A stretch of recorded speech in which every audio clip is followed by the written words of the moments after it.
Dar anksti ploti, ačiū Jums už pasitikėjimą.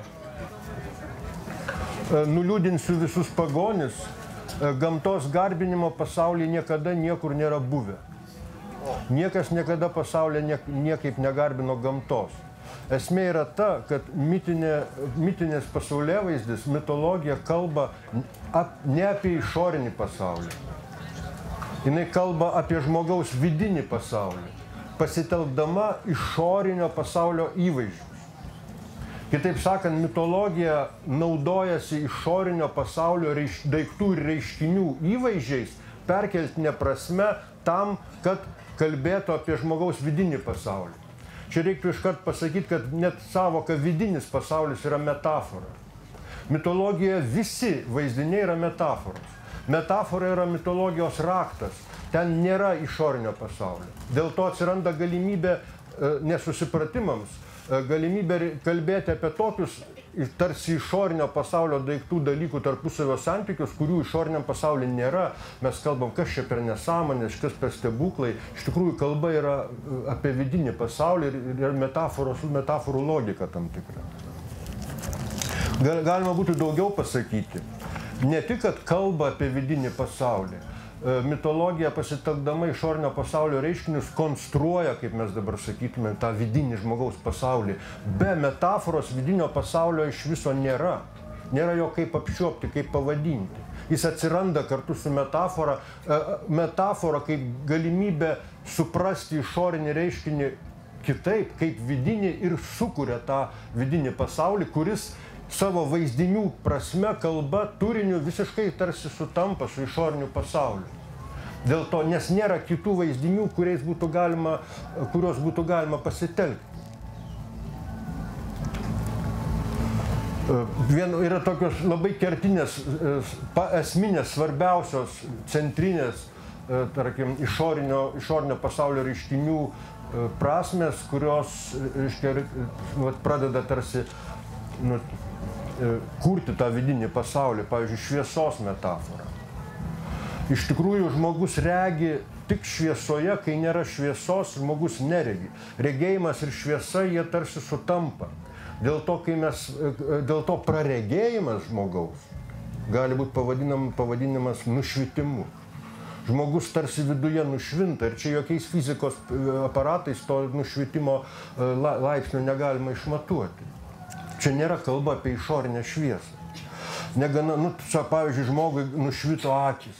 Tai ką reiškia? Kad jis kažką praregėjo, kažką išvydo. Aptemo akis. Reikia pasakyti kaip pavyzdį, pavyzdžiui, kad žvelgti, žvilgtelėti ir žvilgėti yra tos pačios šaknies žodžiai.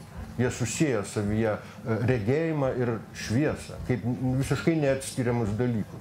Iš pirminės patirties visą tai kyla. Bet to regėjimo juslė dažniausiai eina apskritai suvokimo metonimu. Tai yra ir paties sąmoningumo metonimu. Tai reiškia, metonimas reiškia, kad vienas iš jutimų pasitelkiamas visam suvokimui išreikšti visokiojopam. Kai kalbam apie regėjimą, praregėjimą, tarkim, ypač tokia paminėtina vid-veit šaknis, indoeuropietiška daugelį kalbų žinoma, kuri reiškia ir mūsų vidėjimą, išvydau, išvysti ir kartu, tarkim, ir germanų, ir tiek nuo germanų iki sanskrito, vėda tos pačios šaknės žodis, kuris reiškia žinojimą. Vokiečių vais, ich weiß, reiškia visen, prūsų vaidimai, reiškia mes žinome. Taip sakant, pasitelkiant regėjimą atsiranda žinojimo sąvoka, o kadangi regėjimas susijęs su šviesa, tai pažinimas yra šviesos sinonimas. Pažinęs žmogus nušvinta ir atvirkščiai nušvitimas reiškia pažinimą, sužinojimą. Galima pasakyti, nušvito sąmonė, kaip tik dėl to, aptemo sąmonė. Nušvito protas, aptemo protas. Taip išorinio pasaulio šviesa ir šviesos šaltiniai, tarp jų ir ugnis, tampa vidinio sąmoningumo sąmonės metaforomis. Dar vienas pavyzdys, išorinio pasaulio vertikalės metaforos. Mes sakom pakilimas, nuosmukis. Mes sakom aukštesnė sąmonė, aukštesnė dorovė, iš kurios įvyksta nuopuolis. Esminis kriterijus, kada kalbama, tarkim, poetinis, archaiškas poetinis tekstas gali kalbėti taip, reiškia dviprasmiškai, kad tu nesupranti, ar apie išorinį pasaulį kalbama, ar apie vidinį. Tarkim, jeigu sąmonė paukštis, tai jis pakyla kažkiek į dangų, o iš tikrųjų kalbama apie pakilimą, apie vidinį pakilimą. Tai esminis klausimas, esminis kriterijus. Jeigu galima paklausti, kiek metrų, reiškia, galbūt kalbama apie išorinį pasaulį. Bet kaip mes sakom, vakar išgyvenau pakilimą, tai klausimas, kiek metrų yra visiškas nesusipratimas. Tai tokiu atveju galima patikrinti, kada registras perjungimas. Ir šiaip jau tradiciniuose tekstuose tie registrai nuolat mirkčioja. Galima tiesiog dviem registrais kalbėti nuolat ir taip, tokia dviprasmybė išeina. Absoliutus ribinis viršus, būtų, sakykime, matematiškas limes savotiškas riba, ir absoliuti ribinė apačia galima būtų suprasti absoliutų ribinį viršų kaip dausas, kaip tą mitologinį dangų, kuris nėra fizinis dangus. Ir absoliučią apačią galima suprasti kaip pragarą, kuris nėra pragarmė fiziniam pasauliu, nors su ja koreliuoja. Kiekviena pragarmė yra pragaro įvaizdis. Šitie simboliai, išorinio pasaulio reiškiniai ir savybės ir daiktai tampa tokiu būdu simboliais. Ir jie tarpusavį negana to koreliuoja. Kaip išoriniam pasaulyje esminis šviesos šaltinis visada yra viršuje, dieną saulė, naktį mėnuo, atspindintis saulę. Todėl viršus koreliuoja su šviesa. O žemės gelmėje, urve, oloje, pragarmėje visada tamsu ir kuo giliau, tuo tamsiau. Todėl apačia koreliuoja su tamsa. Išeina, kad viršus šviesa tarsi vieno reiškinio dvi pusės, apačia tamsa kito priešingo reiškinio dvi pusės. Jeigu suasmeniname, kai patiriame reiškinio poveikį savo, savai mes esame linkę jį suvokti kaip to poveikio subjektą. Taip sakant, reiškinys mane veikia, vadinasi, jis yra veikėjas. Ir tokiu atveju tarsi turi savotišką valią veikti. Jis spontaniškai, nejučia, ad hoc, taip tariant, poetiškai suasmeninamas, kaip Audrius gražiai parodė, ta ugnis ir suasmeninta, ir nesuasmeninta tuo pat metu. Bet jeigu aš joje nusideginau, jinai gali būti beasmenė. O jeigu jinai mane nudegino, tai jinai, reiškia, jau yra asmuo, toks pusiau asmuo, bevirstantis asmenį. Tokiu atveju, jeigu mes suasmeninam visišką šviesą ir visišką viršų, mes turime beasmenį Dievą. Tas žodis yra švietimo, šviesos ir dangaus. Šiaip kalbininkai nesutarė, kuri pirminė reikšmė, dangus ar šviesa. Čia būtų dar galima iš šito klausimų nueiti labai toli, bet dabar tik tiek pasakykime, tai nesiskiria, nes aukščiausias viršus yra aukščiausia šviesa tuo pat metu. Žemiausia apačia ir tamsiausia tamsa yra priešingas Dievo priešybė, ją asmenina velnias. Ir šitaip mes turim pasaulio vertikalę, kur viršų yra absoliuti šviesa, o apačioje yra absoliuti tamsa. Galima toliau kalbėti apie horizontalaus pasaulio, 4 pasaulio šalis. Priekis, užnugaris, kairė, dešinė. Čia nėra ką pasirinkti daugiau. Ir vertikalę pasaulio ašį, 3 vertikalius pasaulio lygmenis, tai yra virš manęs, aš vidury ir po manim. Tai yra visiškai nėra ką pasirinkti. Tai ne kažkokio atskiros vienos mitologijos atskiras atvejis, 3 lygmenys. Tai yra visiška, vadinami tokie dalykai archetipais. Žmonės jų neišranda, žmonės juos atranda, nes jie yra būdingi visiškai neišvengiamai kiekvienam pačios mūsų būties pagrindai.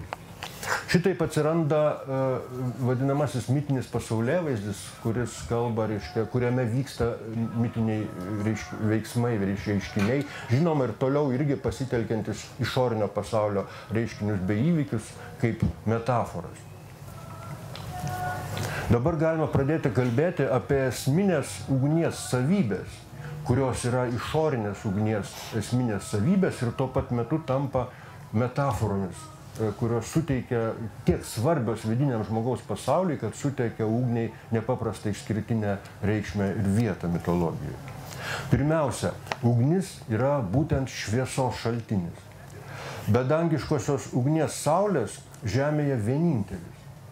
Čia aš gal pridurčiau, kad netgi visi degalai yra saulės, čia pasakius, jie yra saulės padariniai. Net nafta, iš esmės, jie vyksta fotosintezė, auga augalai, jie krenta, pūna ten žemės gelmėse, pavirsta anglimi, degalais ir galų gale vis tiek tai yra saulės šaltiniai. Galima sakyti, šia prasme, ugnis žemė yra saulės vaikas, kalbant mitologiškai. Šis suasmeninimas, jis nėra absoliutus. Suasmeninimas kaip kalbėjimo priemonė, pasitelkiant, tarkim, žmonių tarpusavio santykius šeimoje, tarkim, tėvai ir jų palikuonis. Va, tarsi pradžia ir padariniai, va, saulė ir ugnis. Tai šia prasme santykis toks pat išlieka. Aušra ir vakaro žaros ant žemės horizonto yra ugnis. Čia, tarkim, kalboje tai atsispindi tos pačios šaknies žodžiuose žara ir žaryje. Todėl suprantama, kad ugnis irgi ne tik žvilga, bet ir žvelgia. Ne tik žėri, bet ir žiūri. Ugnis yra akis. Audrius jau pristatė indiškąją tradiciją, bet yra visuotinybė, tai yra archetipas, kurio neįmanoma išvengti. Jis gali būti nutilėtas atskiram tekste, bet jis vis tiek išnirs, pradedant apie ugnį laisvai asocijuoti, mąstyti. Ugnis yra akis, dievų akis. Ir akis yra ugnis, nes jinai dega, žėri, spindi. Žiūrėjimas yra kaip vidinis žėrėjimas. Žvilgsnis, akis degina, pavyzdžiui, to paties indų šyvos, iškai savo akimis gali sudeginti priešą. Savo ruožtų ugnis yra ir sąmonės nušvitimas, sąmoningumas. Sąmonė nušvinta ir sąmonė nušviečia, nušvitusi, nušviečia nesąmonybę. Tai kai uždegate ugnį ir aplinkui tamsoje, aplinkui nušvinta ratas, tai yra būtent išorinio pasaulio įvykis, kuris yra nepaprastai iškalbinga tiesi metafora apie vidinio pasaulio įvykį. Apie išžiebusios vidinės ugnies nušvitusi sąmonės ratą. Sąmonė yra ugnies padarinys. Ugnis yra tamsios nesąmoningos prigimties priešybė. Nesąmoningos. Todėl ugnis yra kultūra kaip gamtos priešybė. Nors mes tarsi suprantam, laikom tą ugnį gamtos dalimi, bet šiaip jinai yra, galima sakyti, pats antgamtiškiausias gamtos reiškinys. Jis savaime yra tarsi priešinasi gamtai. Šia prasme vanduo, visa kas gamtiška yra drėgna, kaip soma, apie kurį kalbėjo Audrius. Augalai yra drėgni, viskas yra šlapia ir drėgna, o ugnis turi visiškai priešingą savybę, jinai yra sausa ir karšta, jinai tarsi priešinasi gamtai, jinai yra tokia sąvoka iš alchemijos kontranatūram, jinai veikia prieš gamtą, nors pat yra tos gamtos dalis, bet kadangi mes kalbam ne apie gamtą, o apie gamtos reiškinius, pasitelkdami apie vidinį pasaulį, tai vidiniam pasaulyje ugnis yra tai, kas leidžia pasipriešinti, kas leidžia nepasiduoti. Ugnis negana to yra šilumos, karščio šaltinis. Savo ruožtų dvasinėme pasaulyje tai yra vidinis, mes sakom, užsidegimas arba širdies šiluma. Švelnus atvejis širdies šiluma, bet vis dėlto būtinas. Be širdies šilumos iš tikrųjų kas tada yra žmogus? Bet gali būti stiprus, ta ugnis įsiplieksti, nevirsta užsidegimu. Ir tas užsidegimas kaip tik ir yra tai, kas leidžia, tai, kas priešinasi, nepasiduoda, tai, kas reiškia atsispiria. Aistra, tarkim, yra, tarsi dabar jau mes kalbam apie aistrą grinai kaip apie vidinio pasaulio reiškinį, bet pirminė šaknis yra tiesiog, yra pavyzdžiui tos pačios šaknies žodis lietuvių reiškia kalboje, jiesmė, jis reiškia vienu kartu krosnėn dedamų malkų glėbį. Tai yra dar susijęs su krosnė, su visiškai buitiniu tarsi įvaizdžiu išorinės ugnies kūrenimu. Ir tarkim Vedose yra irgi tos pats šaknies žodžių, kurie reiškia ugnį kūrenimą. O pas mus jau yra tik tais, senai tas matyta metafora įvykus ir lietuvių kalboje jau aistra, jau tų tiesioginės asociacijų su išoriniu pasauliu neturi, bet kalbininkų yra atsekamos. Aistra yra kaip tik vidinė ugnis, dvasinė vidinė ugnis. Čia paminėtinas vėlgi Audriaus minėtas hindų dvasinis užsidegimas. Aš taip ir sakyčiau, užsidegimas arba įkarštis. Įkarštis irgi yra ugnies padarinys. Tapas vadinamas, valingas vidinės ugnies kūrenimas, priežiūra vidinės ugnies, priešingai nevaldomai vidiniai ugniai aistrai. Tapas tai dvasinė, indų tradicijoje tapas tai ir pačią dvasinę praktiką, jogą, askezę reiškia, bet pirminė jos reikšmė yra ugnis. Indų tradicijoje jogos ir askezės savokos atsiranda būtent iš vidinio degimo, iš pirminės reikšmės išsirutulioja. Tas, galima sakyti, vidinės ugnies priežiūra ir puoselėjimas, kūrenimas, to reiškia askezės įvaizdis yra vidinės ugnies kūrenimas, jos priežiūra. Askezė tai suvaldyta, pajungta vidinė ugnis, valingas įkarštis, dvasinis, aš čia pavadinčiau pats jau dabar, vidinio degimo variklis, bet tas toks įvaizdis būtų labai, iš tikrųjų, prasmingas. Energijos šaltinis šia prasme žmoguje. Pasipriešinimo prigimčiai ir gamtai galia. Šia prasme visa žmogaus kultūra yra, tarkim, indiškų terminų tapaso arba vidinio įkarščio padarinys. Šiaip čia gal išnašai paminėčiau, kad lietuvių kalboje, baltų kalbose yra atitikmenų šito sanskrito žodžio tapas, tai reiškia vietovardžių tepleva ir tapelių ežeras yra, reiškia, tos pačios šaknies žodžiai, nors apeliatyvo bendrinio daiktavardžio mes lyg ir nebeturim. Slavų topyti, reiškia, kūrenti krosnį yra tos pačios šaknies žodžiais. Na, Audriaus minėtas ėjimas per ugnį irgi yra to ugnies įvaldymo ir požymis yra apraiška. Ugnies poveikis maistui, žalia neapdorota ugnimi ir kepta virta, paveikta ugnies apdorota ugnimi. Levis Strosas čia iškart prisimintinas, natūra ir kultūra, kaip reiškia, vadinasi, žalia, šia prasme, nes spalva turint omeny, o neapdorota yra natūra, o apdorota ugnimi yra kultūra. Tai esminiai kultūriniai žmogaus valgiai yra būtent paveikti ugnies, duona, bandos, duonos bandos, kepsniai, sriubos ir taip toliau. Maisto gaminimas ant ugnies ar kitaip paveikiant ugnimi yra kultūros metafora. Visa, kas žmogaus sukurta, yra pagaminta ant ugnies, ant tos vidinės ugnies, ant to tapaso, reiškia, kuris sukuria. Taigi, būtent ugnis gamtinį gyvulį paverčia kultūringų žmogumi. Gyvulys ir žmogus, galima sakyti, irgi kaip nedegantis ir degantis, ne ugnis ir ugnis. Ugnies šviesa ir šiluma, dvi jos savybės esminės, nepaprastai svarbios, kertinės, atraminės. Ugnies šviesa ir šiluma žmogaus kūne atsispindi kaip proto šviesa galvoje ir širdies šiluma krūtinėje. Mes jau turim tam tikrą projekciją šitų metaforų, jos jau į sistemą pradeda sugulti. Kertiniai žmoniškumo ir kultūros požymiai. Atimk iš žmogaus ugnies šviesą ir šilumą, ir atimk proto šviesą ir širdies šilumą, ir žmogaus nieko neliks. Trečia yra ugnies savybė, mažiau akivaizdi, tiesiogiai. Jinai mažiau mums svarbi būtent kaip išorinės ugnies savybė, nes mes tamsoje be ugnies iš vis nesiorientuojam, negalim gyventi, o šaltyje be ugnies šilumos irgi negalime mes niekaip būti. Tai tas mums tiesiogiai svarbu taip, kad jau net negali nepastebėti. Va yra trečia dar ugnies, nepaprastai svarbi perkeltinė prasme savybė, bet mažiau svarbi tiesiogiai kūniškai. Ugnis visada kyla aukštyn. Priešingai vandeniui, kuris visada leidžiasi žemyn.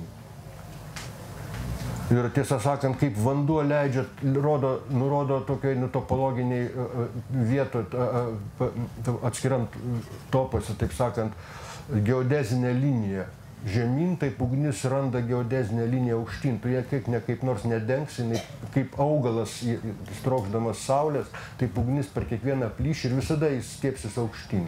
Čia yra nepaprastos reikšmės simboliniai dėmenys, simbolinės savybės, kurie horizontaliam gamtos pasaulyje iškeliant gamtinę vertikalę. Vanduo kaip gamtiškasis, gamtiškiausias elementas visuomet leidžiasi žemyn. Tarkim, pagal tokią entropijos dėsnis visą laiką užims pačią žemiausią ir nebejudamą vietą. O ugnis visuomet stiebėsi aukštyn atvirkščiai antientropijos kryptimi. Mitinė ugnis laiduoja ryšį su mitiniu viršumi per šitą savo savybę. Audrius tą ryšį yra irgi čia aptaręs. Su dangumi. Ji galina apykaitą tarp žemės ir dangaus, tarp žmonių ir dievų, žmogaus ir dievo. Su ugnimi į dangų kyla maldos ir aukos. Jeigu ugnis yra tas vienintelis, kas visuomet stačias ir visuomet kyla aukštyn, tai būtent per jį galima perduoti maldą aukštesniajam pasauliui, dangaus šviesos ir aukščio pasauliui iš čia. Ir per jį galima pasiųsti žinią iš čia ten. Ir per jį galima perduoti auką iš čia ten. Dėl to jis ir yra dievų pasiuntinys, nes jis neša nuo žmonių aukas dievams. Negalima kalbėti apie ugnį atskirai be vandens. Su vandeniu iš dievų ateina atsakymas į žemę. Dievai su lietumi laimina. Čia visose tradicijose tas yra. Ir jeigu žmogus per ugnį kreipiasi į dievus ir siunčia auką dievams, o dievai atsako lietumi kaip palaima. Ypač žemdirbių kultūrose, pietuose, tarkim, tai yra tiesiog iki šiol tiesiogiai aktualu, nes iškia būtent nuo dievų palaimos, nuo to lietaus priklauso galų gale derlius. Mums tai nėra visai taip aktualu. Čia dabar juokiame mūsų ir derlius kitoks perkeltinis, mums visai nebūtina išoriškai šlaptimas. Bet vis tiek galų gale tas vandens ir ugnies vertikalumas šia prasme sudaro tokią apykaitos, dvasinės apykaitos pavyzdį, tai yra aukų kreipimosi ir atsako, mainai vyksta tarp žmogaus ir aukštesnio ir dangiškojo šviesos pasaulio. Su ugnimi panašų vaidmenį kartu atlieka nuo jos kylantis dūmai. Vat Audrius užsiminė, kad kartais pats agnio veidas yra nespindžiančio aukso, o būtent pilkšvos, melsvos spalvos. Jie irgi kyla aukštyn į dangų. Kartais dūmas ramiu oru yra tiesiog stulpas į dangų. Ir tokių pavyzdžių, tokių mitiniuose tekstuose, tokių sutapatinimų yra. Pastaraisiais amžiais prie dūmų panašia prasme, dar irgi panašia simbolika prisidėjo kaminas, irgi, kuris niekada nekreipia dūmus. Kambario erdvėje galima kažkur išvesti kaminą šonu, bet tik jis išlenda į viršų, jis iškart kreipia dūmus aukštyn. Ir beje, kuo aukščiau kaminas, tuo geresnė trauka. Čia toks irgi dėsnis, kuris simboliškas savotiškai. Panašiai, verdant vandenį aukštyn kyla garas, o verdama juk visuomet ant ugnies. Savo ruoštų latvių kalbos žodis. Tas pats žodis kaip lietuvių garas, latviai taria gars, ir tai yra, ir tik šiuolaikiniai bendriniai latvių kalboje tai yra nebe garas, o dvasia. Sakant, dvasios sąvoka atsiranda iš garuojančio ant ugnies stovinčio pastatyto vandens. Taigi ugnis iš vandens garina garą, iš materijos išskiria, išlaisvina dvasią, tai simboliškai žiūrint. Materija verčia dvasia, kaip alcheminė krosnis. Čia prasme ugnis yra transformatorius, didysis transformatorius. Jis iš gamtos daro kultūrą ir iš materijos daro dvasią. Čia galime prisiminti prakaitą kaip vidinio kaitinimo padarinį, nes tas pačios šaknies žodis yra, dėl kurio iš kūno išsiskiria vanduo irgi, tarsi vidinio virimo padarinys. Vanduo keičia agregatinį būvį ir virsta garu, dvasia. Kūnas prakaituodamas garuoja, išoriškai dvasėja. Čia būtų galima ir nutylėti žodį dvėsti, kuris irgi tos pačios dvasios šaknies yra. Pirtis kaip prakaitavimui skirtas statinys, šia prasme yra iš karto simboliškas. Čia galima pasakyti, kad anglų kalboje taip ir vadinasi sweat lodge, tai yra būtent prakaito trobelė, prakaito tokia patalpa, pakaitavimui skirta. Irgi gali būti suprantama kaip kūno dvasinimo vieta, grinai simboliškai pagal ten vykstantį reiškinį. Žinoma, jau mes perėjom į žmogaus vidinį pasaulį, reikia kalbėti toliau apie vidinę ugnį. Galima pratęsti žmogaus kūno organų simboliką, be šviesaus proto galvoje ir karštos širdies krūtinėje, dar žemiau yra kepenys, kurios pavadintos pagal veiksmažodį kepti. Taip pat slavų pečin yra nuo veiksmažodžio peč. Čia yra slavų kalboj pekti, šitas veiksmažodis yra archaiškesnės lyties iš indoeuropiečių pekti veiksmažodžio, tai lietuvių kalboje įvykusi metatezė susikeitė priebalsį, vietoj pekti atsirado kepti, bet indoeuropiečių prokalbėje šitas veiksmažodis yra pekti. Tai vat kepenys pavadinamos pagal kepimo veiksmažodį. Tarsi mitinio organizmo veikla arba mitinio organizmo veikla. Kepenys kepina, nuo to skrandyje verda suvalgytas maistas, kaip tarsi į puodą sudėta sriuba. Iš jo kildamas garas pirmiausia širdyje virsta jausmu, paskui gerklėje virsta žodžiu ir tada galvoje virsta mąstymu ir mintimi, arba kitaip sakant, dūmojimu ir dūma. Nors įprasta veiksmažodį dūmoti laikyti slavizmu, bet pačių slavų atitikmuo dūma daiktavardis kalbininkų kartais siejamas būtent su baltų kalbų dūmais. Dėl to esama šiokios tokios tikimybės, kad dūmoti galėtų būti ir savas žodis, o mitiniai vaizdiniai puikiai paaiškina, kaip tas minties reikšmė šitam dūmų šaknie žodė atsiranda. Toj pačioj alcheminiai krosniai, jeigu tik pamatai šitą reiškinio visumą kaip vidinio pasaulio, perkeli vidiniant pasaulį, iškart matai, kaip nuo kepenų pereinama prie dūmų. Žmogaus kūnas veikia kaip materijos vertimo dvasia įrenginys, būtent dėl ugnies. Materijos transformatorius į dvasią. Kepa, verda, junta, prabyla, nušvinta. Galva irgi veikia kaip dvasinis skrandis, kai galva verda arba neverda, čia jau priklauso nuo gabumų, kurie savo ruožtu jau čia girdėjau su Gabija buvo siejami ir iš esmės ne visai taip griežtai moksliškai galima pasakyti, bet tikimybė vėlgi tokios sąsajos yra atvira.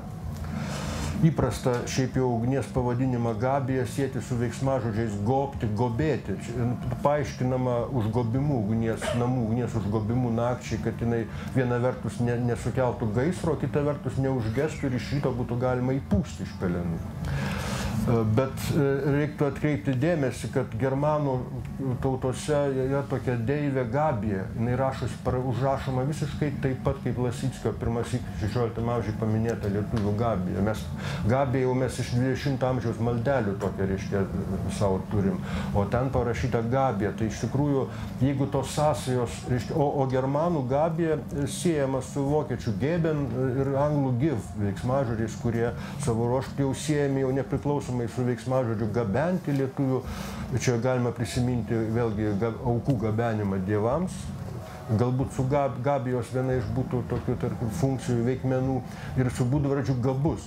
Tai jeigu iš tikrųjų mes nesugobti, gobėti sietume Gabiją, o su germaniškąja Gabija kaip paveldą kažkokią senesnių, ankstesnių laikų, tai jinai galėtų būti tiesiog ir su gabumais susijusi. Tada mums ta simbolikai dar labiau tiktų. Žmogaus gabumai kaip vidinės ugnies kūrenimo padarinys, kurio širdyje dega, galbūt Gabija, gražiai tarkime, tai aistra tokia dvasinė, prižiūrima, įkarštis vidinis.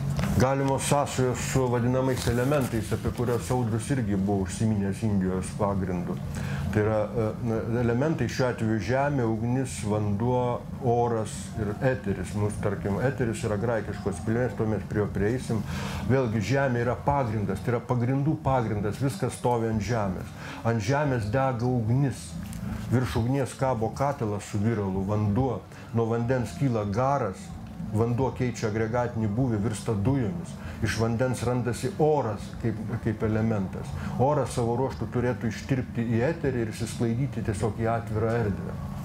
Elementai gali būti išdėstomi statiškai, horizontaliai, kaip 4 pasaulio šalis, su vienu vertikaliu centru, 5 tašku, kvintesencija. Kvintesencija yra 5 esmė, pažodžiui tariant, iš lotynų kalbos.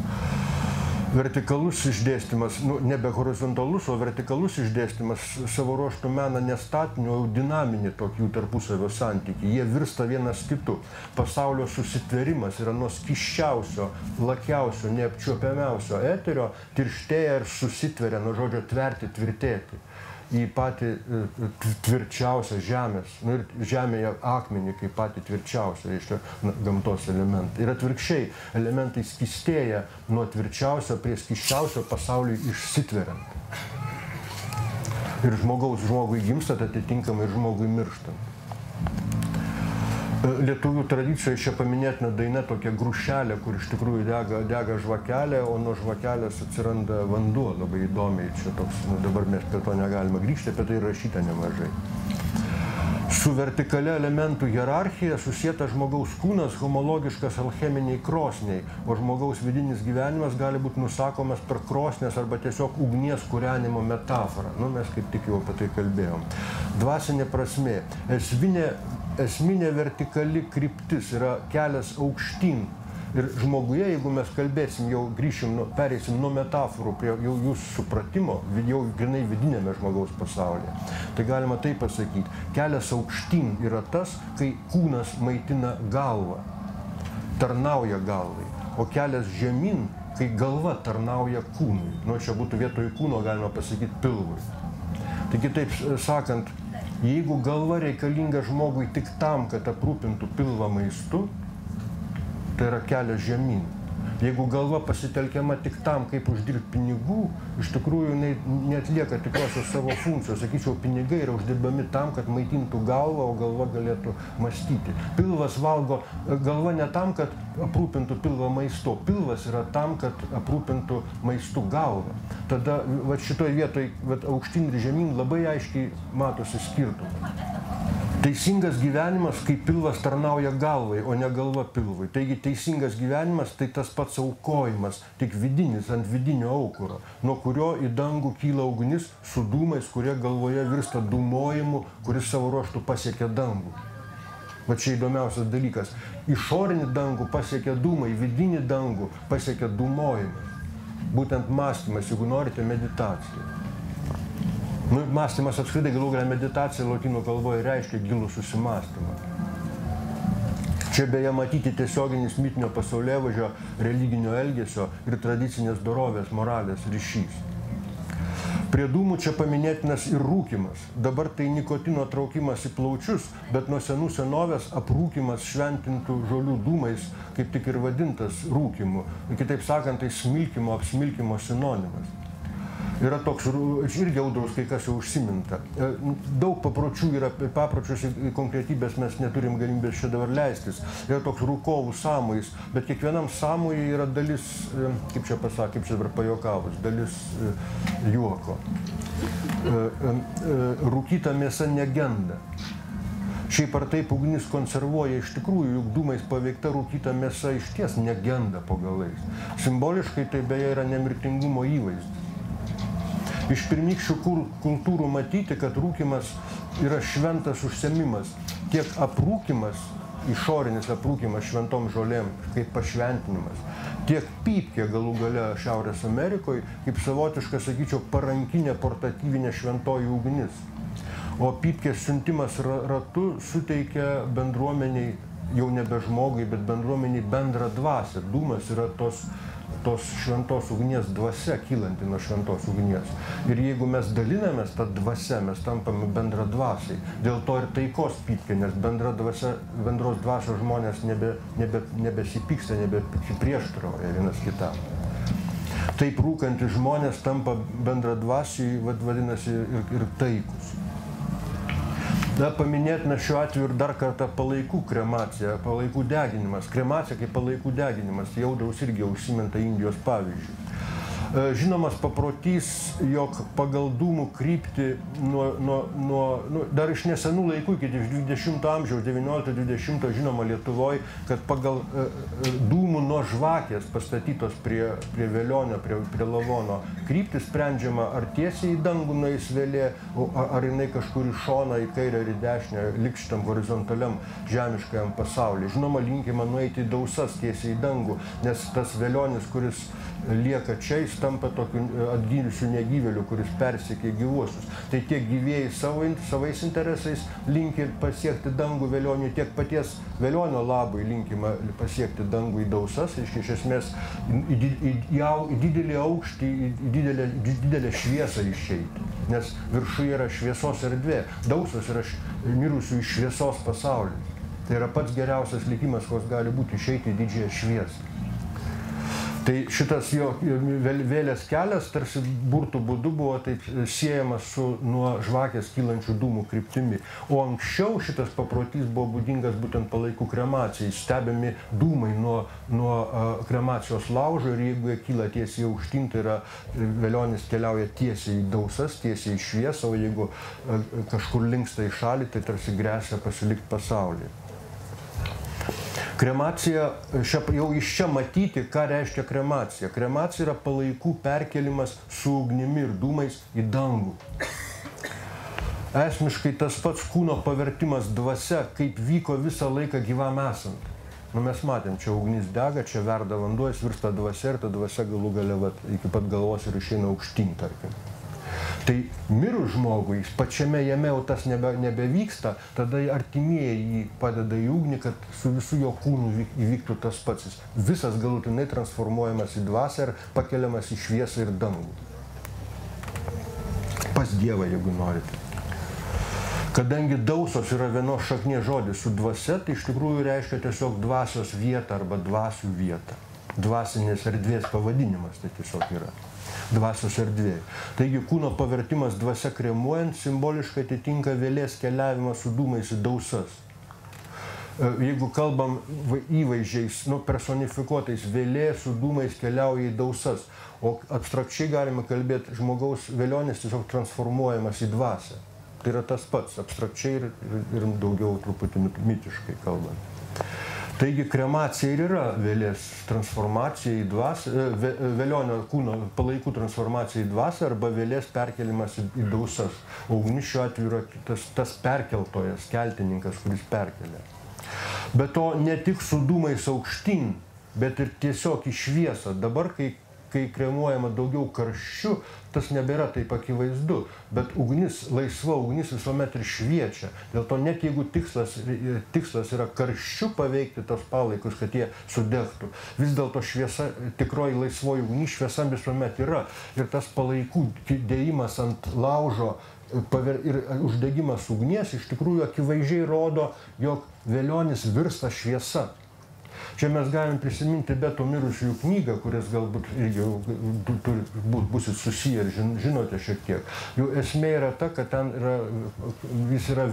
tai yra Velionio vedimo žodžiu į šviesą tokia tarsi būdas. Visose tradicijose manoma, kad apie 3 paras, virš 3 parų vėlė mirusiojo būna ties kūnu ir tuo metu vienuolis atsisėda ir skaito tą mirusiųjų knygą tokiu būdu, tikėdamasis, kad vėlė būdama prie kūno išgirs jo tos žodžius ir tai žodžiais vadovaudamasi pasieks šviesą.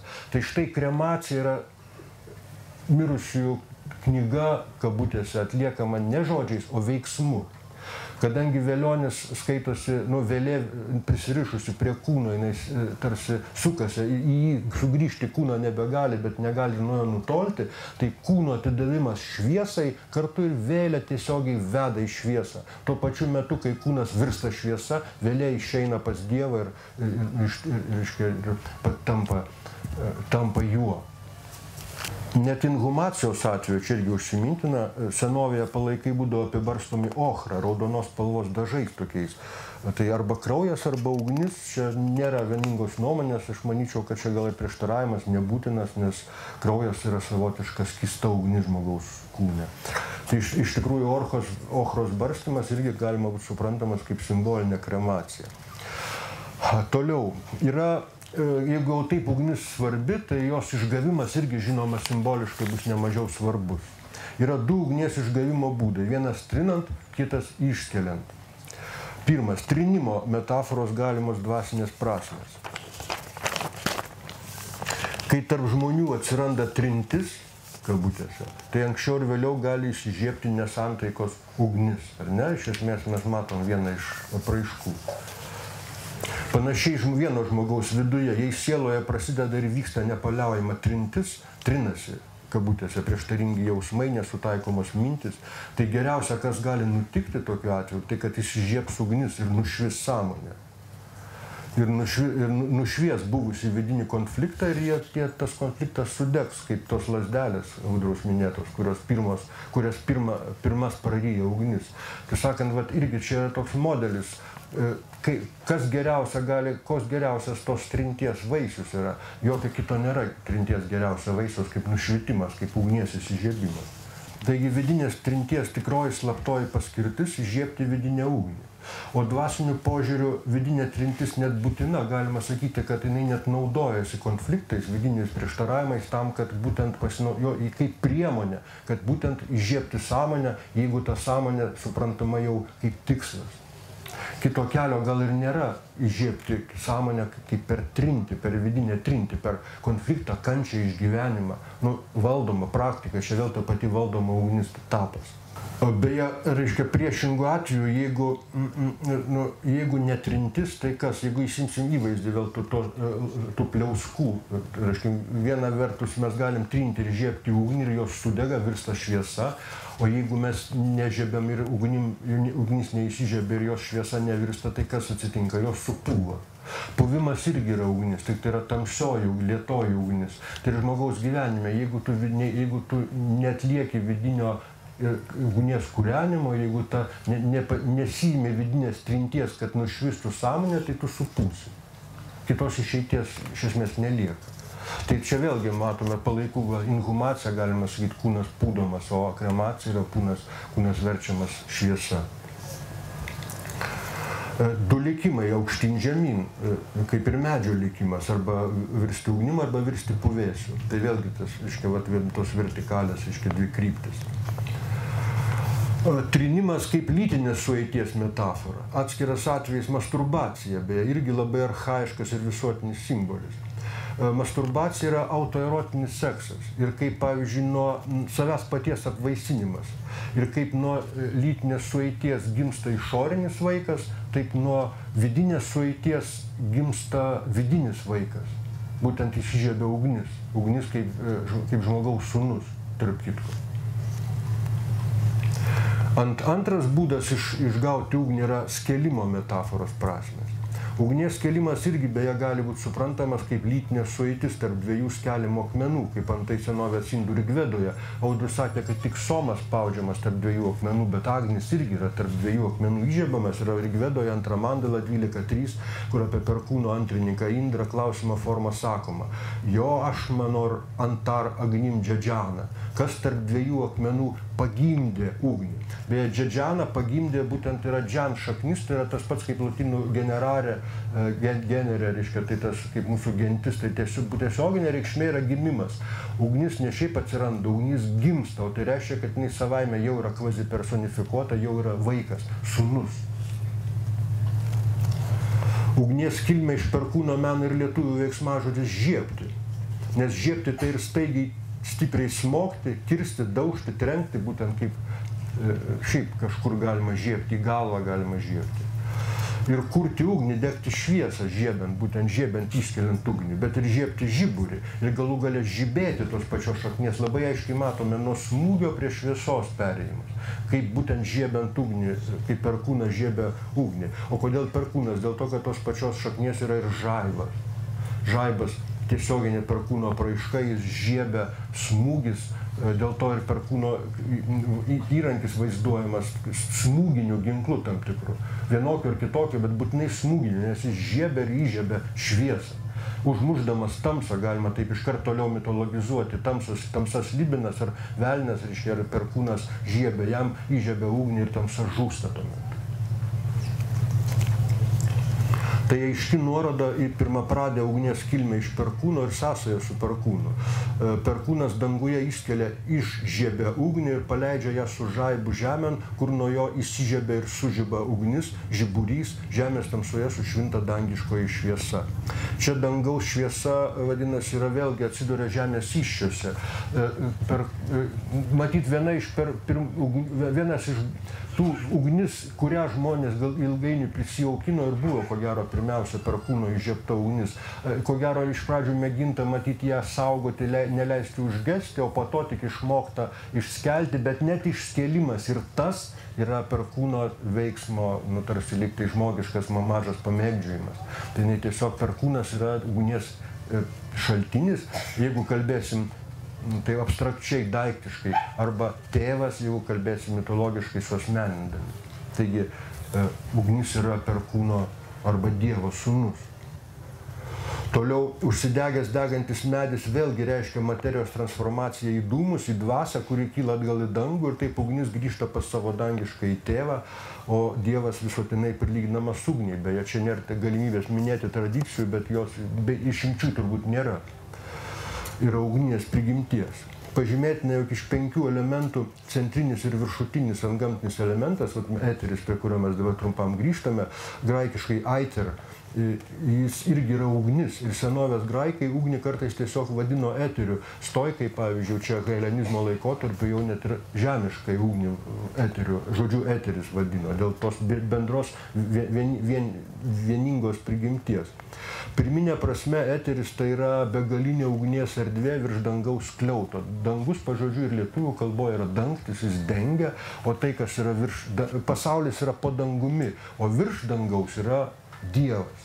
Tai yra arba graikiškai aiteris, kuris irgi su Dzeusu tapatinamas. Iš esmės, jeigu personifikuoji Dievas, jeigu nepersonifikuoji, graikai vadino eteriu. Tai yra ant dangiškoji begalinė šviesos arba ugnies erdvė, iš kurios ir žemiškoji ugnis kyla per perkūno siųstą žaibą. Šia prasme ugnis tai eteris žemėje, tas pats vėlgi Dievo sūnus.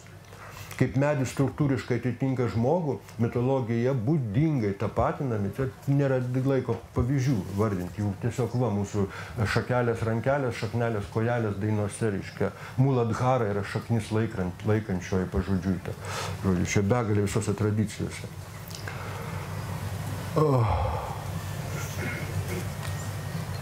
Tai perkūno trenktas medis simboliškai atitinka perkūno trenktą žmogų, o žaibo trenktas žmogus visuomet yra palaimintas. Iki šiol, iki 20 amžiaus jau krikščioniškoje tradicijoje sakoma, kad trenktam žmogui perkūno, jeigu jis lieka gyva, jeigu jis užmušamas žaibo, iš karto eina į dangų, o jeigu lieka gyvas, jam atleidžiamas nuodėmės, jis tampa palaimintas, šventas ir taip toliau.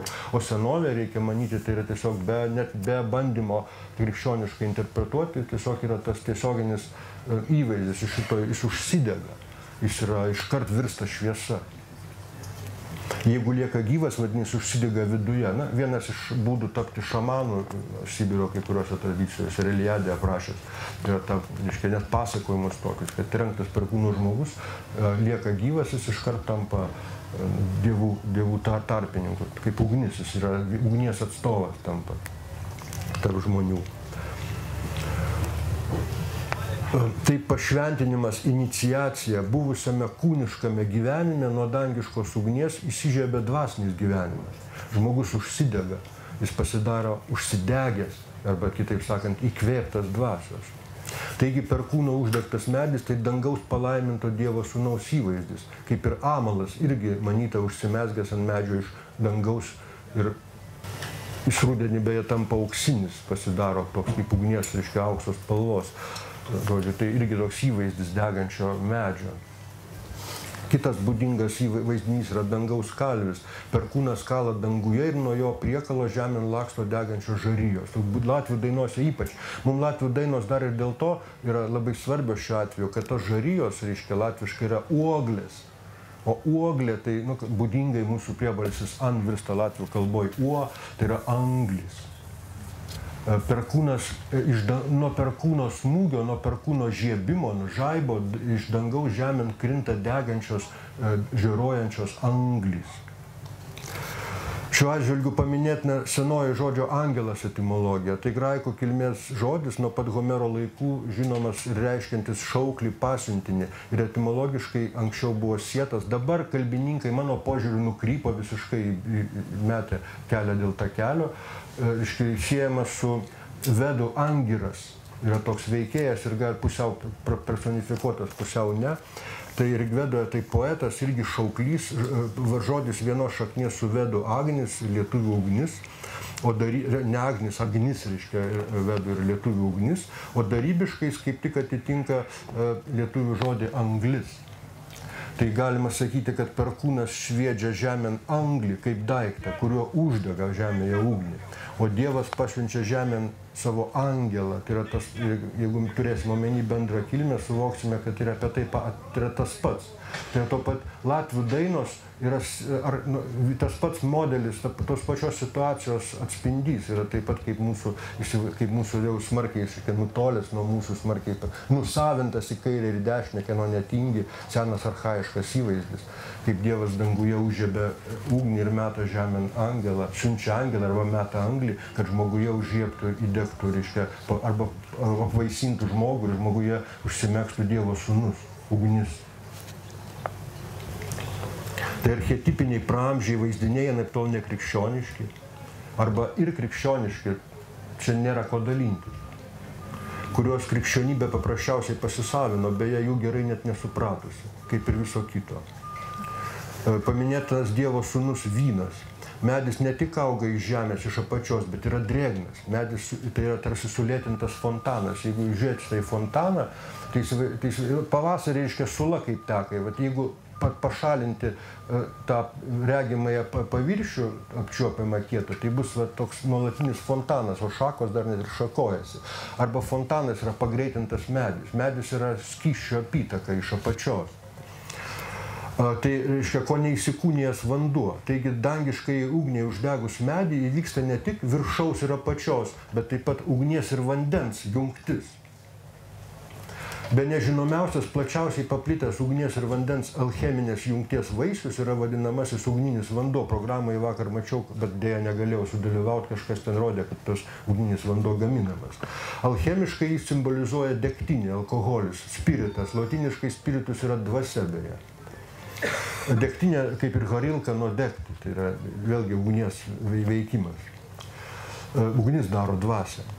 Kaip dangiškosios ugnies ir žemiškojo vandens jungties vaisius, tai irgi yra Dievo sūnus. Senovės Graikijoje turim aišku tiesioginį pavyzdį, būtent vadinamasis vyno dievas, nes čia mūsų mokslininkai visiško nesusipratimo pavyzdys, kaip mūsų gamtos garbinimas. Pagalvok tik, vyno dievas. Jis ne vyno dievas, jis yra Dievo sūnus. Dzeuso ir Semelės vadinamos, kitaip sakant, Dievo ir žemelės sūnus. Graikiškai Aristofano jis vadinamas Dios pais, pavadinama būtent jau tiesiogiai Dzeuso arba Dievo sūnus jau graikiškai.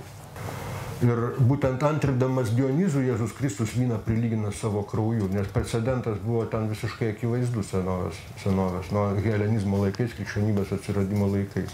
Aš šiaip esu net matęs vieną tokią, nežinau, ar graviūrą, paveikslą, dėja neberandu, labai gaila, bet aš dar turiu viltį.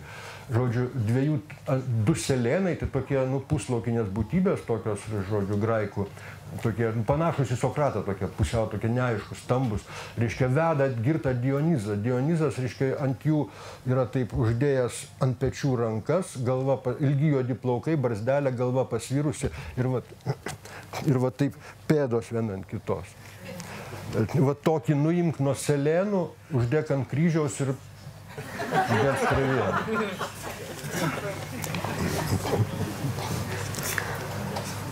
Užtat daryti alų, vyną arba varyti samagoną tai tiesioginis dvasinio darbo ir dvasinio gyvenimo įvaizdis. Samagono varimo aparatas tai tiesioginis alcheminio dvasios išgavimo aparato įpėdinis beje. Degtinė gudų harilka irgi, kaip minėjau, su ugnim. Tik dvasinė dvasia samanėje tam degtinėje dvasia yra materializuota, spiritas lieka įkalintas materijoje.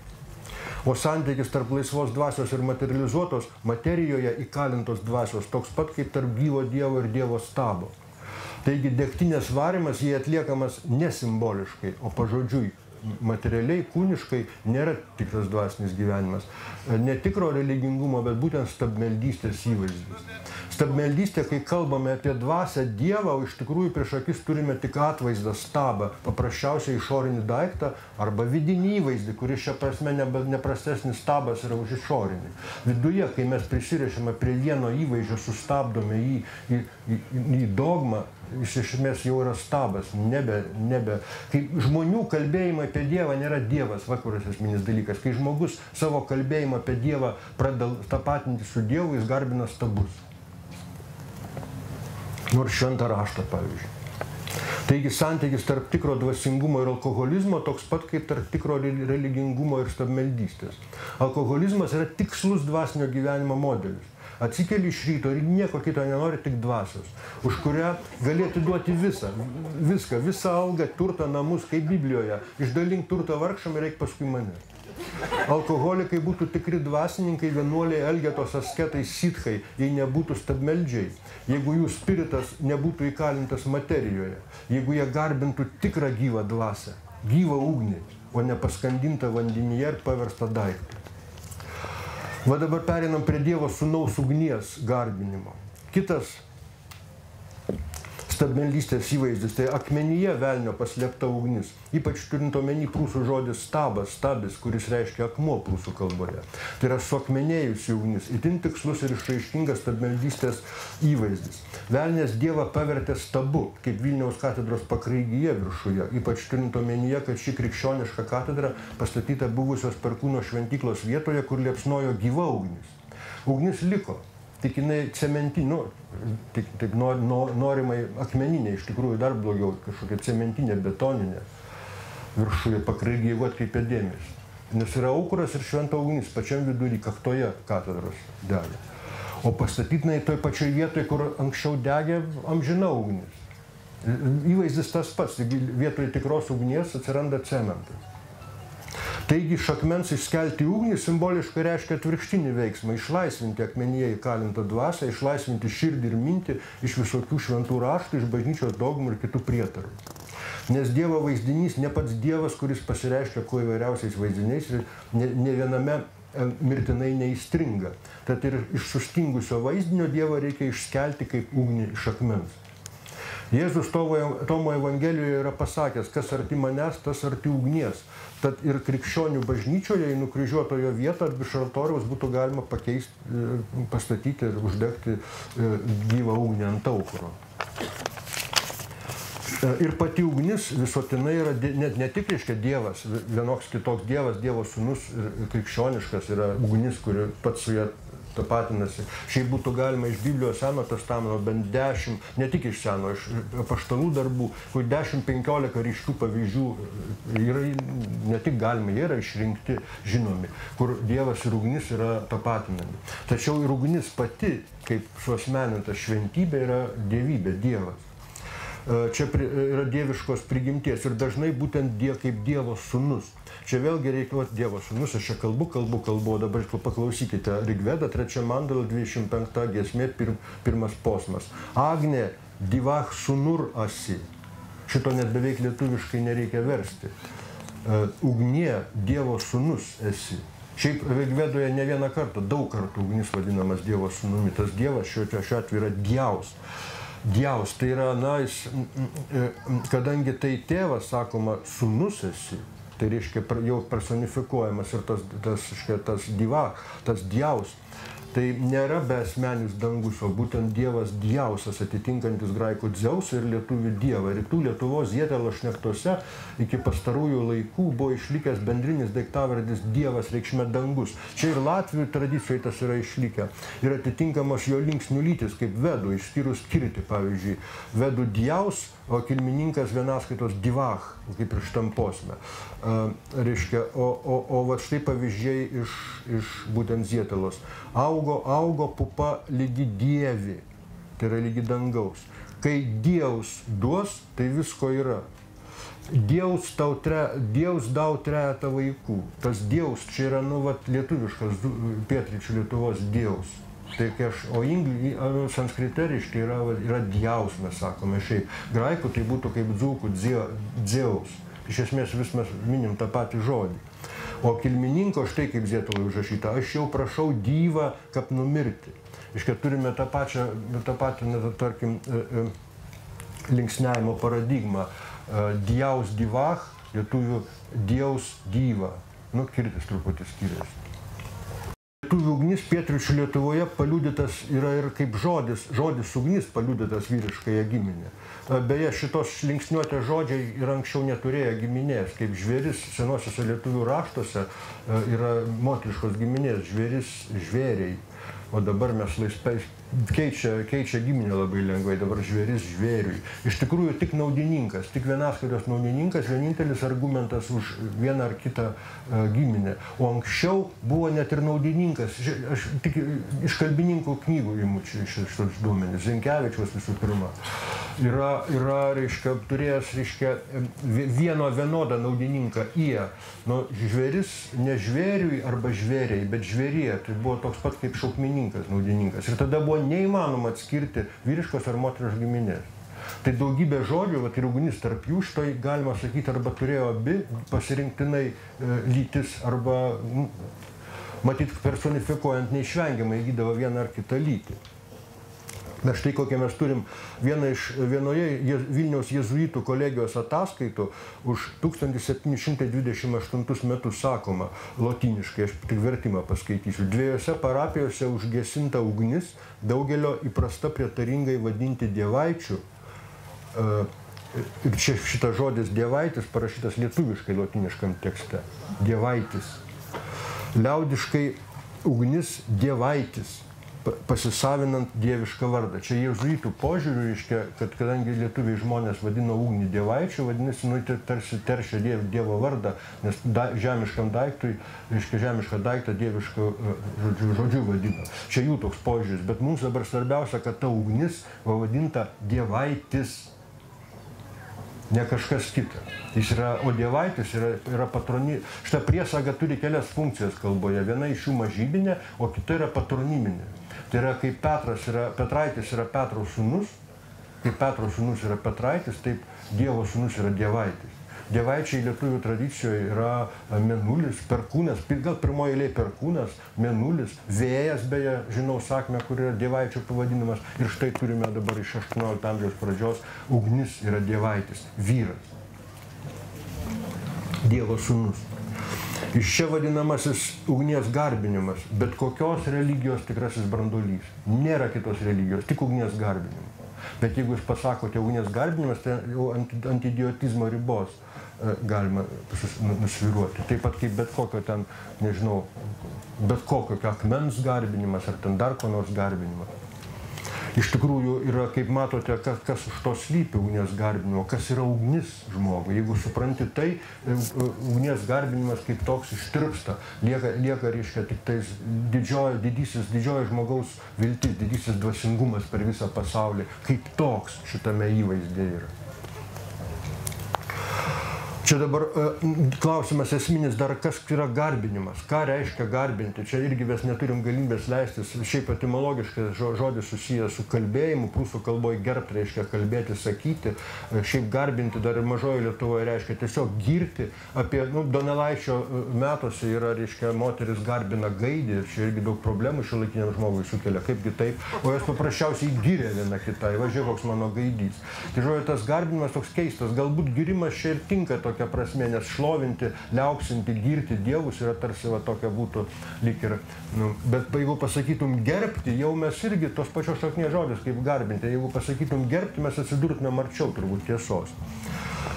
Dabar dėl to, kaip reiškia iš viso suvokti tą santykį, būtent tą kultinį garbinamąjį santykį su ugnimi, aš paskaitysiu šiuolaikinio mindfulness kūrėjo, autoriaus Džono Kabadzino žodžius. O, be reikalo taip jau labai skubu, aš dar turiu pusvalandį praktiškai, pats tas. Senovė, čia jau cituoju Kabadziną, senovėje vienintelis šviesos šaltinis nusileidus saulei, be blyškios permainingos mėnesienos ir vos žibančių žvaigždžių danguje, žmogui buvo ugnis. Milijonus metų mes žmonės sėdėjome aplink ugnį, įsistebeilėje į plazdančias liepsnas bei žiūrojančias anglis, iš užnugario apsupti šaltos tamsos. Gali būti, jog kaip tik čia prasidėjo meditacija. Ugnis mums teikia ir jaukumą, ir šilumą bei šviesą, ir apsaugą. Tiesa, ji kelia ir grėsmę, bet su derama priežiūra suvaldoma. Sėdėdami prie ugnies po dienos vargų nusiramindavome. Šiltoje mirgančioje jos šviesoje pasakojame pasakas ir šnekėjomės apie praėjusią dieną arba tiesiog rymojame, tylėdami ir stebėdami nepaliaujamai plazdančiose liepsnose bei žiūrojančiame stebuklų šalies kraštovaizdyje atsispindžiančias savo mintis. Ugnis darė tamsą pakeliamą ir padėjo mums jaustis saugiems bei užtikrintiems. Ji buvo patikima ir absoliučiai būtina išlikimui, ramino, gaivino ir savaime mokė medituoti. Tad jeigu iš tikrųjų norime nelėkti kažkur kitur, o paprasčiausiai leisti savo būti čia ir dabar, taip kaip savaime esame, nesunkiai galime užtikti tą pačią rimtį, tiesiog vidur savo minčių bei jausmų, kurią anais paprastesniais laikais žmonės patirdavo sėdėdami prie ugnies. Ugnies garbinimas tai yra, pasak Kabadzino, pirminė meditacija, savaiminė meditacija, nes ugnis savaime sutelkia dėmesį. Jinai pritraukia dėmesį. Šiaip iš vis šviesa, čia labai paprastas dalykas. Jeigu pamėginsite naktį žiūrėti pro langą, ypač miesto, tarkim, panoramoje, pastebėsite, kad paleistas dėmesys visuomet sustoja ant šviesos šaltinių. Sąmoningai, valingai galima mėginti išlaikyti dėmesį, tarkim, šalia šviesos šaltinio, ant kažkokio tamsos. Tamsa net taško neturi, ten nėra iš viso. Jau jeigu tu į kažką telki, vadinasi, ne visai tamsa. Bet jeigu paleidi, iš karto atsiduria dėmesys ant stipriausio šviesos šaltinio. Tai iš tikrųjų ugnis pritraukia dėmesį ir šitaip jį sustabdo. Ir tokiu būdu nuramina. Ir sutelkia, ir nuramina tuo pačiu metu. To ir reikia. Nes dėmesys gali būti sutelktas, bet nenuramintas. Jis gali būti, tarkim, sukiršintas, sujaudintas. Tai pyktis, aistra, jausmas irgi sutelkia dėmesį. Tu visas, tarkim, į kažką, visos mintis į kažką vieną, bet tu neramus. O ugnis štai sutelkia ir nuramina. Tai vien dėl to jinai savaime yra tokia tarsi skatina, veda į tą būseną, kuri dabar vadinama meditacija. Galimas dalykas, jog ugnies garbinimas kaip tik šitaip ir suprasti iš pat pradžių. Dar viena trumpa Kabadzino ištrauka. Kai sėdite, neleidžiate savo paskatoms pavirsti veiksmais. Šiuo metu bent laikinai jūs juos tik stebite, o stebėdami juos netrunkate pastebėti, kad visos paskatos mentoje, prote mūsų, tarkim, sieloje kyla ir praeina, kad jos gyvena savo gyvenimą, kad jos ne jūs pats, o tik mintys ir kad jūs neprivalote būti jų valdomas. Nepaklūstant paskatoms ir jų nemaitinant, galima tiesiogiai patirti jų tikrąją prigimtį. Tai tik mintys. Šis vyksmas iš tikrųjų sudegina, tai ką aš noriu atkreipdėmėsi, čia Kabadzinas nekalba apie ugnį, jis kalba apie meditaciją, bet kokias įvaizdžius pavartoja. Šis vyksmas iš tikrųjų sudegina destruktyvias paskatas sutelkto dėmesio, lygiažiūros ir nedarimo ugnyje.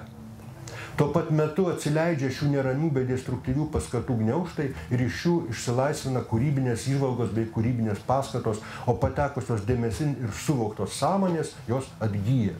Šitaip atida, čia būtent mindfulness vartotas angliškai, perkabina grandis veiksmų ir padarinių grandinėse, pridursiu nuo savęs, kurios yra vidinės minčių grandinės. Ir taip išlaisvina mus iš tų grandinių ir atveria naujas minčių kryptis akimirkoms, kurios sudaro mūsų gyvenimą. Kabadzinas, dabar palyginimui Vaižgantas, jis kalba apie du samdinį ir šeimininką, dviese dirbančius miške, kertančius medžius, sodybai įsikurti. Girioje dirbantiems jauniems bičiuliams ugnelė tačiau visad ruseno nuo pradžios darbo iki pat pabaigos ir tapo jiems senoviškai šventa, neatskiriama jų buities dalis. Prie ugnelės tvirtinos ir šildės. Žinai, kas yra pakurstyti ugnelę lauke ar miške. Drauge su šakaliais ar skujomis į ugnį metė savo nuovargį, savo bailę, net savo sielvartus. Rauna ji tau juos ir pleškina traškėdama, o tu įbedęs akis į gaivalą, užsitaisai sielą ko nauju, kas iš pelenų atgyja. Mes matom, kad iš esmės abi ištraukos beveik sinonimiškos. Vaižgantas nevartoja mindfulness, nesako meditacija, bet jis kalba apie ugnies garbinimą. Netgi kunigas 20 amžiui, kai tik kalba apie ugnies kūrenimą miške, iškart kalba apie tą patį esmę, nes su malkomis ir skūjomis meti kartu kažką dar į tą ugnį ir kažką iš jos savo pasiemi. Vėlgi, gyveni juk ne tik išoriniam, bet ir vidiniam pasaulyje, jis irgi į tą ugnį nuo jos gyvas. Iš ties gausų duomenų, jog nuo senų senovės lietuviams ugnis buvo šventa. Čia rodytų, tarp kitko, pati šventumo sąvoka yra susijusi su ugnies garbinimu, kabutėse, su to reiškiniu, nes seniausias šaltinis, kuriame užtinkamas junginys šventas ir agnis, yra vėlgi Rigveda. Šitas žodis ten dar nereiškia šventumo, bet jis reiškia augantį, plykstelintį, kilstelintį. Tai iš esmės, reiktų rezumuoti trumpai, kad ugnis šventa yra tada, kai jinai plyksteli nuo įlietos degios aukos. Jeigu gintaro dulkės meta, tai būna va čia yra šventumo pirminė išraiška. Pridurtina, kad Vedose yra dar toks agnis vadinamas damapatis, tai pažodžiui namų šeimininkas. Tas damas šiuo atveju kaip ir lotynų domus, slavų dom, reiškia, ir kiti yra tos pačios šaknies žodis. Graikų beje damapatė atitinka despotės, tai yra despotas iš čia atsiradęs, irgi namų pats, namų. O lietuviai turi dimsti pati, kuris irgi turi abu tos pačius dėmenis. Pirmasis dims yra su kaip ir kalbininkų skaitomas, siejamas su to pačiu dama, reiškia, o patis yra tas pats kaip ir vedų patis. Tai yra dimsties ar patis arba šeimininkas. Nebereikalo Greimas dimsti patys su ugnimi, siejo ir laikė tiesiog ugnimi.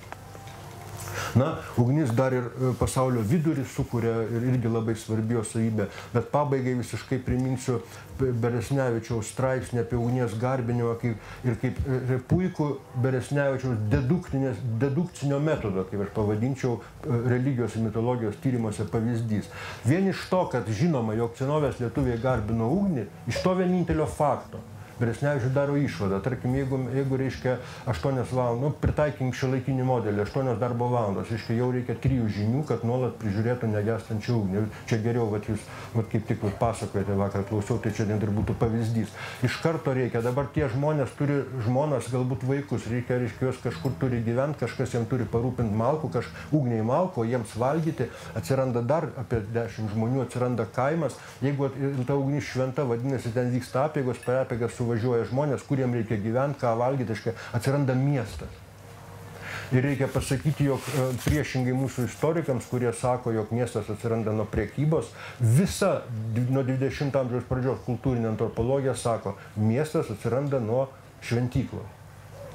O ugnis yra pirminė šventikla, tai yra ugnies aukras yra pati pirminė šventikla. Galima sakyti, kad ir šia prasme ugnis yra kultūros pradžia, tai yra kultūros civilizacijos pradžia. Civis reiškia nuo šito civilizacija atsiranda ten, kur kūrenama šventoji ugnis.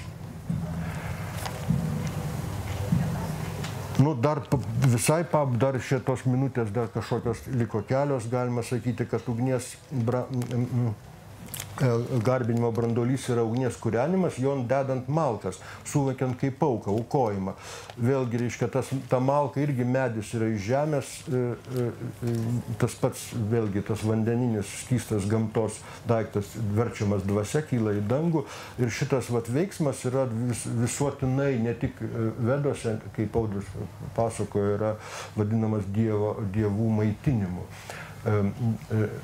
Tai ugnis yra dievų arba dievo burna, čia yra pagal patį įvaizdį, tai yra bet kurioje tradicijoje, net jeigu nerasite teksto, tai sporadiškai tai yra visiškai potencialu ir įmanoma.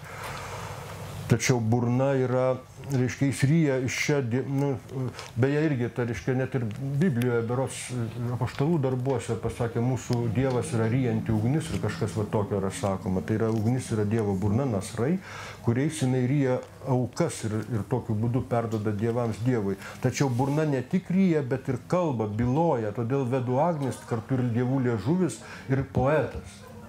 Jis yra poezijos pradžia. Ir poezija gal skiriasi nuo prozos pirmiausia to, kad jinai randasi iš dvasios užsidegimo, o ne iš dvasios drėgmės. Ir iš ugnies širdyje ir jos liepsnų liežuviais kalba. O, dabar baigiau jau. Ačiū už dėmesį.